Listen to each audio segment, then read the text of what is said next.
Hello guys, so para sa mga newbie dyan, ipapakita ko sa inyo kung paano gumawa ng slip knot muna. So, kung right-handed ka, lalagay mo siya dito sa left side mo. Ipapaikot mo lang ng isang beses. Pag ganyan, tapos ilalagay mo sa likod. Tapos ipapasok mo tong hook. Itutulak ng hook yung working yarn. Malalaman mong tama yung ginawa mo pag nahihila mo siya. Pag hindi, kailangan mong mag-ulit. Ngayon, ang magic ring naman is similar din naman. Papaikutin mo siya nang parang gagawa ka ng slip knot. Pero imbes na papasukin mo siya dito sa harap ng circle, ipapadaan mo lang siya.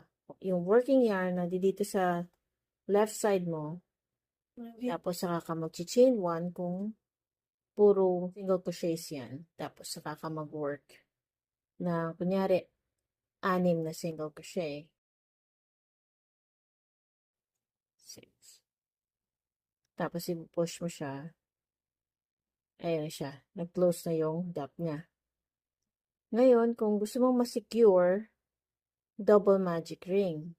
So, sa double magic ring, imbis na isang beses, papaikot natin ang 2 beses. So, 1 and 2. Maliit na double magic ring. Tapos, ilalagay natin sa gitna ulit, parang gumagawa ng slip knot.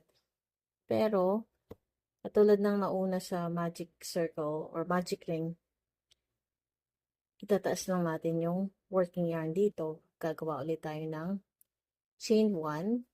And then, kung mag-start tayo ng 6 single crochets, 6.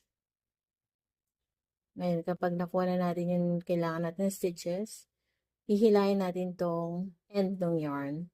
Kung alin yung gumalaw, yun yung hihilahin natin. So, nila ko, eto ang gumalaw tong kabila. So, kailangan eto yung hilahin natin. Kasi pag eto, hindi na siya hihigpit. So, kailangan natin hilahin to. Makikita mo, mahihila yung unang circle. Tapos, saka natin hihilahin itong yarn tail. And then, masisecure na yung gap niya. So, mag-slip stitch na tayo. So, ganun lang yun.